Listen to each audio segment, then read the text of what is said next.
राजा तो मैं क्या करूं? राजा आया है, भगवान थोड़ी आया है, बुलाओ, भेजो अंदर। राजा आए और राजा ने आकर के ऐसे ही धीरे से झुक करके प्रणाम किया और फकीर के सामने अपना सवाल रख दिया, साधु के सामने, कि मेरा सवाल है आपसे। फकीर ने कहा क्या? बोले स्वर्ग कहाँ है, नरक कहाँ है, कहाँ इनके दरवाजे खुलते हैं, मुझे जवाब दीजिए। नरक का दरवाजा कहाँ जाके खुलता है, मुझे जवाब दीजिए। स्वर्ग का दरवाजा कहाँ जाके खुलता है, मुझे जवाब दीजिए। साधु ने कहा राजा बने फिरते हो इतनी भी बुद्धि नहीं है, सवाल पूछने आ गए, यहाँ जाओ, मेरा अभी मूड नहीं है तुम्हें जवाब देने का, चले जाओ यहाँ से, अगली बार आना तब जवाब दूंगा। यहाँ सवाल करने आयो, क्या मैं तुम्हारे यहाँ बिल्कुल फ्री बैठा हुआ हूँ कि तुम्हारा जवाब दे दूंगा? मंत्रियों ने कहा हो गई गड़बड़।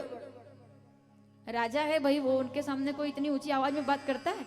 फकीर ने कहा मुझे नहीं देना जवाब, I don't have time for your nonsense questions, मेरे पास नहीं है समय, मैं नहीं, मैं क्या क्या सवाल लेकर के आए हो, स्वर्ग का दरवाजा कहाँ, नरक, मैं नहीं जानता, अगली बार आना, अभी मैं नहीं जवाब देने वाला। राजा ने कहा अच्छा, निकाली तलवार। अरे गुस्सा आ गया राजा को, मुझसे कभी कोई ऊंची आवाज में बात नहीं करता और तुम्हारी इतनी हिम्मत, इतनी जरूरत, इतनी हिम्मत।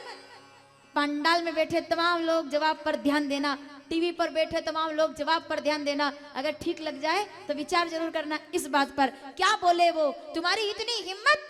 फकीर बैठा हुआ है, राजा ने पूछा स्वर्ग का दरवाजा कहाँ खुलता है, नरक का दरवाजा कहाँ खुलता है? तो फकीर ने कहा चले जाओ यहाँ से, भाग जाओ, मुझे जवाब नहीं देना। राजा ने कहा अच्छा, आज तुम्हारे प्राण ले लूंगा, तुमने राजा का अपमान, मेरा अपमान किया है। और जैसे ही तलवार निकाली ना, फकीर एकदम से उछल करके बोला यही तुम्हारे नरक का दरवाजा खुल गया है, यही तुम्हारे नरक का द्वार है,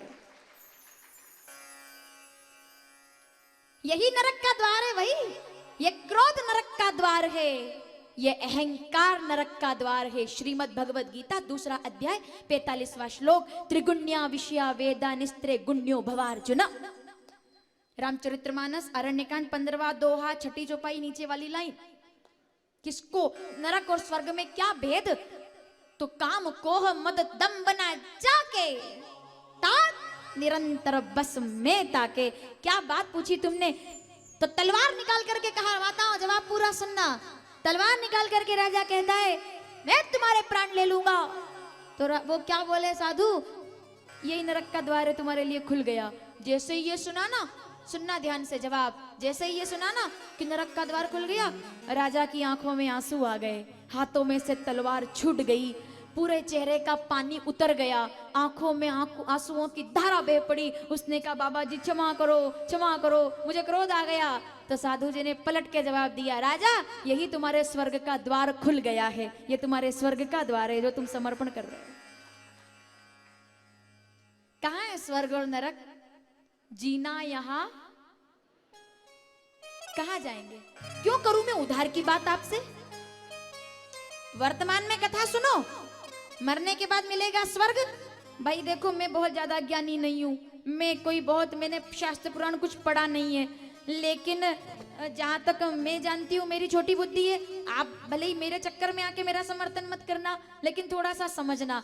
आज पूजा करें उधार की पूजा करके और मरने के बाद कोई स्वर्ग में चले जाएं, मैं व्यक्तिगत रूप से उस बात में विश्वास नहीं करती। मैं तो व्यक्तिगत रूप से उस बात में विश्वास करती हूँ कि जिस घर में एक दूसरे के प्रति सम्मान है, एक दूसरे के प्रति प्रेम है, आदर का भाव है, एक दूसरे के प्रति करुणा का भाव है, वही घर स्वर्ग कहलाता है। जिस घर में एक दूसरे की प्रतिष्ठा है, एक दूसरे के प्रति प्रेम है, आदर का भाव है, वो घर स्वर्ग है। और जिस घर में कितना बड़ा मकान हो लेकिन किसी का सम्मान नहीं है, उससे बड़ा नरक दुनिया में दूसरा नहीं हो सकता है। राजा तुम्हारे स्वर्ग का द्वार खुल गया, तुम्हारे स्वर्ग का द्वार खुल गया। कहाँ है स्वर्ग? जीना यहाँ, मरना यहाँ, इसके सिवा कल खेल में हम हो न हो, गर्दिश में तारे रहेंगे सदा।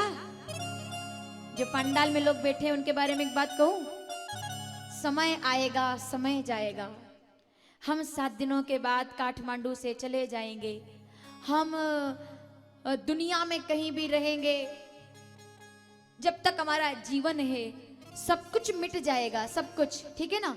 हमारा नाम भी मिट जाएगा, शरीर मिट जाएगा,